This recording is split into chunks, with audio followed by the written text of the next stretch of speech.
오늘 저와 여러분들에게 읽은 말씀은 예루살렘 성 양문곁 베데스다라는 연못에서 일어난 기적의 기사입니다. 구약 성경 느헤미야서에 보니까 예루살렘에는 문이 많이 있었는데 그 문 가운데 북동평에 양문이 있었다고 합니다. 그 까닭은 그 성문 안에서 양을 팔고 사는 그러한 시장이 있었기 때문이라고 말하고 있습니다. 현재는 그 문을 시데반 문이라고도 합니다. 그 문 바로 곁에 베데스다라는 연못이 있었습니다. 이 연못은 1888년 헤르 휙스라는 사람이 발견을 해서 지금은 그 못 위에 기념교회가 설립되었고, 또 그 출입구에는 오늘 성경 본문이 각 나라 말로 기록이 되어 있습니다. 이 못의 크기는 길이가 17m 정도 되는 정사각형입니다. 베데스다라는 이름도 여러 가지가 있습니다. 자비의 집이라는 뜻도 있고 행랑의 집이라고도 했습니다. 또 감람의 집이라고도 하는데 일반적으로 자비의 집이라는 뜻으로 이렇게 의미가 통하고 있습니다. 이 베데스다 연못은 들어가서 수영도 할 수 있을 정도로 아주 깊은 그런 연못입니다. 그리고 그 연못가에는 행랑 5이 있었습니다. 예루살렘 지방은 몹시도 덥습니다. 그래서 그 뜨거운 햇볕을 막기 위해서 사람들이 많이 모이니까 행랑을 세웠던 것만 같습니다. 사랑하는 성도 여러분, 그리고 오늘 성경 본문에서 나타난 대로 그 행각 안에는 많은 환자들이 모여 있었습니다. 시각장애인, 다리 저는 사람, 혈기 말라서 고생하는 그러한 사람들이 늘 그곳에 와서 누워 있었습니다. 이 베데스다란 연못 아래는 지하수가 흐르기 때문에 가끔 부글부글 거품을 내면서 올라오는 그러한 일이 있었는데, 그 당시 사람들은 이것을 천사가 내려와서 연못의 물을 움직인다고 믿었습니다. 그래서 연못의 물이 움직일 때 제일 먼저 뛰어가는 사람은 무슨 병에 걸렸든지 간에 그가 그 고통당하는 병에서 나음을 받게 된다고 그들은 믿었습니다. 그런데 예수님께서 베데스다 연못을 거닐고 계시다가 너무나도 비참한 병자 한 명을 보았습니다. 오랜 병에 시달려서 자기 몸 하나도 움직일 수 없는 불쌍한 처지에 있는 그러한 사람이었습니다. 병난 지 38년 된 이 환자, 그러니까 거의 평생을 병 속 안에서 산 그러한 사람이었습니다. 이 환자의 눈은 희망의 빛이라고는 찾아볼 수가 없었습니다. 몸을 움직일 수 없게 된 것도 한두 해가 아니었습니다. 이제 모든 것을 포기한 그런 상태였습니다. 그저 이러다가 언젠가는 가겠지, 죽고 싶어도 마음대로 죽을 수가 없어서 그날을 기다리고 있는 그러한 처지였습니다. 어떤 분은 이제 병든 분인데 소생할 희망도 없고 그렇다고 죽지도 않고 하도 속이 상해서 내가 굶어 죽어야겠다 이런 생각으로 며칠을 굶었습니다. 며칠을 굶다 보니까 배가 너무나도 고파오는데 정신은 맑아지고, 그래서 다시 음식을 찾아서 먹었답니다. 아마 이 환자도 그러한 경험을 했을지도 모릅니다. 38년 동안이나 이 병에 앓고 있었던 이 환자이기 때문에 무엇인들 안 해봤겠습니까?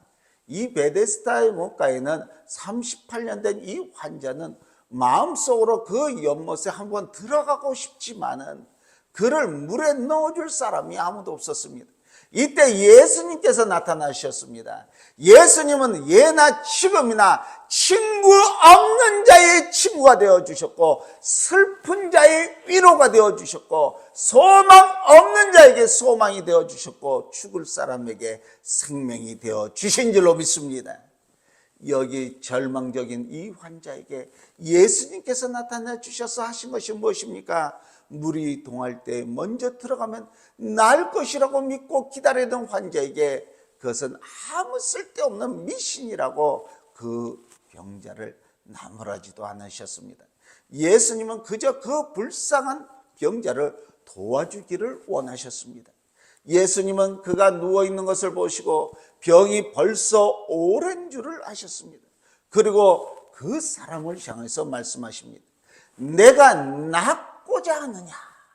이 말 한마디가 38년 동안이나 절망 속 안에서 헤매이던 이 환자에게 소망이 되었습니다.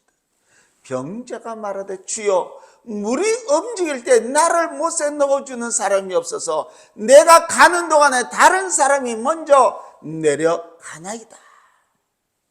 이 병자의 말에는 그가 얼마나 비참한 형편 가운데 있는가를 짐작할 수가 있습니다.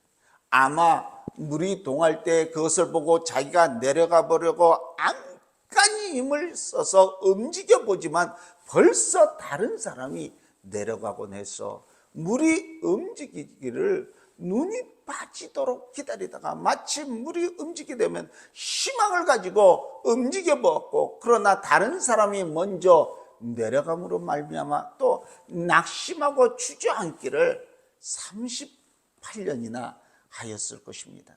이제 거의 체념이 되었고 포기된 상태가 됐을 때 어떤 점잖은 사람이 자기 앞을 지나다가 자기에게 내가 낫고자 하느냐 하고 물어봤습니다. 이 병자는 마지막으로 한 번 더 희망을 가져봤습니다. 혼자 생각해 봤을 것입니다. 물이 움직일 때 이분이 나를 들어서 물에 넣어주시려는가 보다. 그래서 이 병자는 자기의 가련한 상태 그대로를 예수님께 말씀드렸던 것입니다. 사랑하는 성도 여러분, 예수님께 우리의 사정을 있는 그대로 아뢰는 사람이 은혜를 받는 줄로 믿습니다. 조금 더 숨길 것이 없습니다. 예수님께서는 저와 여러분들의 상태를 너무나도 잘 알고 계시기 때문인 줄로 믿습니다. 찬송가 539장이 얼마나 은혜로운지 모릅니다. 너 예수께 조용히 나가 내 모든 짐 내려놓고 주 십자가 사랑을 믿어 제사함을 너 받으라. 주 예수께 조용히 나가 내 마음을 쏟아놓으라. 너를 미리 보시는 주님 큰 은혜를 베푸시리. 이 38년 된 병자는 이분이 나를 도와서 물이 움직일 때 제일 먼저 들어가도록 도와주실 분인가 보다라고 그 정도로 믿었습니다. 그러나 그것은 아니었습니다. 사도행전 3장에 보면 베드로와 요한이 성전에 기도하러 올라가다가 나면서부터 안진병이 된 사람이 날마다 미문이라는 성전문에 앉아서 구걸하는 사람을 만났습니다. 이 거지도 베드로와 요한에게 돈 몇 푼 구걸하기 위해서 보통 하던 대로 손을 벌렸습니다. 그러나 베드로와 요한은 그 거지에게 우리를 보라 이렇게 말씀하셨습니다.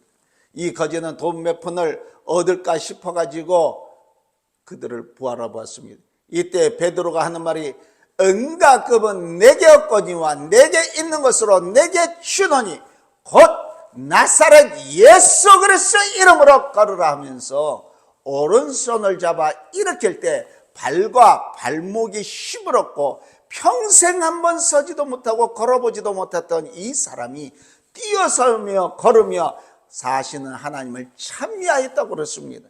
이 안진뱅이 거지는 돈 몇 푼 바랬지만 결국 돈이 문제가 아니라 온전한 성한 몸이 된 줄로 믿습니다. 예수님께서 38년 된 절망의 이 병자에게 내가 낫고자 하느냐고 물어보셨습니다. 38년이나 앓는 이 환자, 이 사람에게 낫기를 원하고자 하는 이 물음은 너무나도 당연한 것처럼 들릴지도 모릅니다. 그러나 사실은 그럴 수가 않습니다. 이 사람은 38년을 병에 시달린 동안에 희망이라는 것이 이미 사라져 버리고 절망밖에 이 사람이 없었던 것입니다.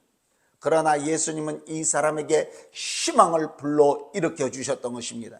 비록 그는 그 누구도 자기를 도와줄 사람이 없었기 때문에 치료될 수 있다는 것을 믿지는 못해도 낫기를 원하고 있었다는 사실입니다. 사랑하는 성도 여러분, 주님의 은혜를 힘입을 수 있는 가장 중요한 요소는 그 은혜에 대한 간절한 바람인 줄로 믿습니다. 그리고 성경은 우리에게 말씀하고 있습니다. 내 입을 넓게 열라 내가 채우리라.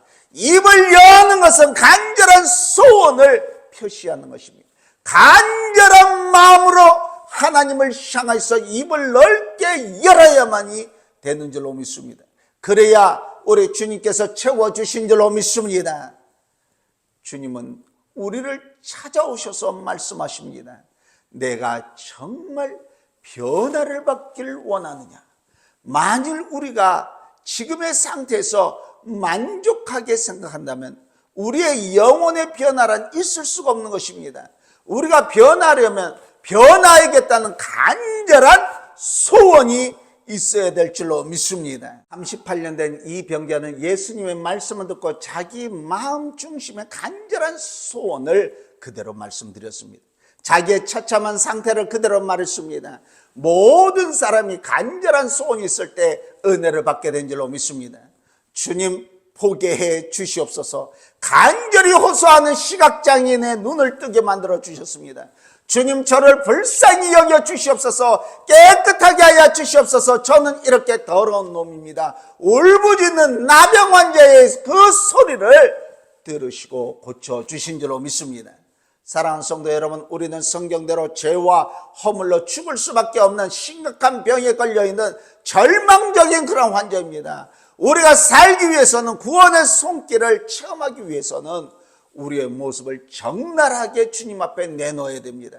나는 이런 사람입니다. 소망이 없는 사람입니다. 나를 살려주시옵소서. 울부짖어야 됩니다. 절망 속 안에서 부르짖는 이 환자를 향해서 주님께서 주신 말씀은 무엇입니까? 일어나 내 자리를 들고 들어가라고 하셨습니다. 얼른 들을 때 이야기가 어렵습니다. 일어날 수 있는 사람이라면, 더군다나 자기가 누워있던 그 자리를 스스로 들고 움직일 수 있는 사람이라면, 제 발로 걸어갈 수 있는 그런 사람이라면 무슨 걱정이 있겠습니까? 그런데 일어나 내 자리를 들고 가라가시니 어떻게 됐습니까? 그것도 예수님께서 내가 너를 다 낫게 하겠다, 이제 힘을 생겼으니 일어나 내 자리를 들고 걸어가라 했다면 모르지만은, 그런데 무작정 일어나 걸어라 가시니 정말 이해하기가 어려운 그러한 명령이었습니다. 은혜 받을 때도 반드시 순종이 있어야 됩니다.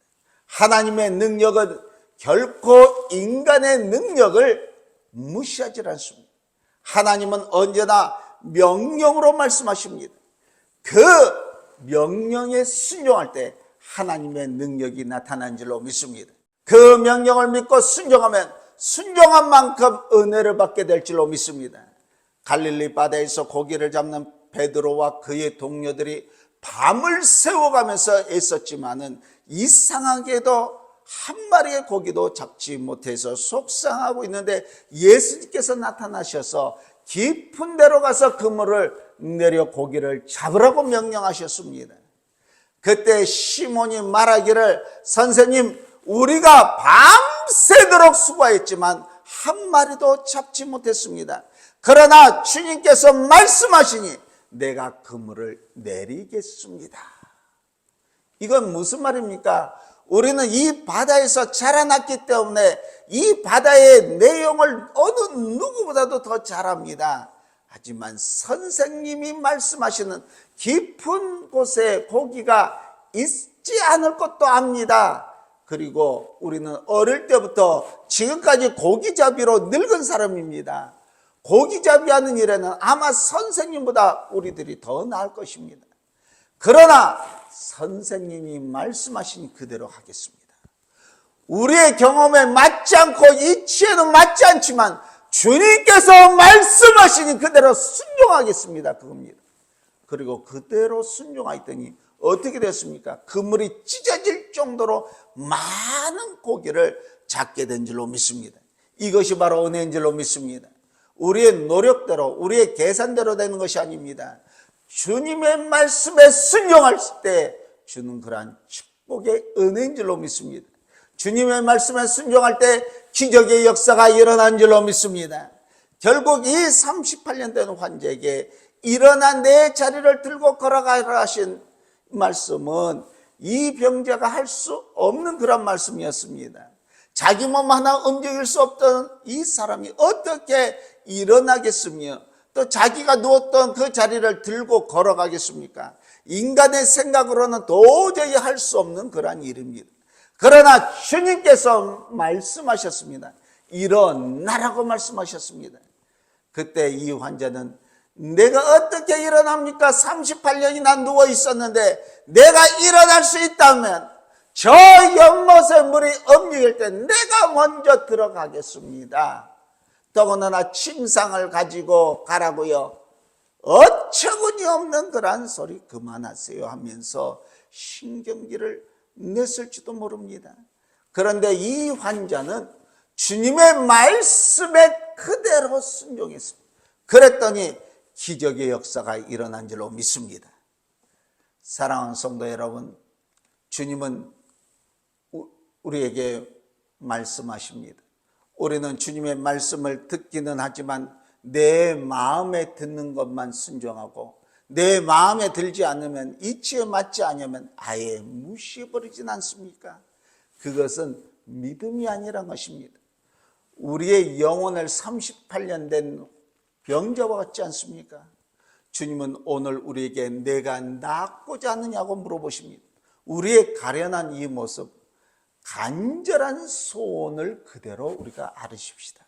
그리고 주님께서 말씀하신 대로 무조건 순종함으로 하나님의 은혜를 오늘 이 자리에 참석한 여러분 한 사람 한 사람이 다 받아 누리시기를 오늘 또 우리 주 예수 그리스도의 이름으로 간절히 축원합니다.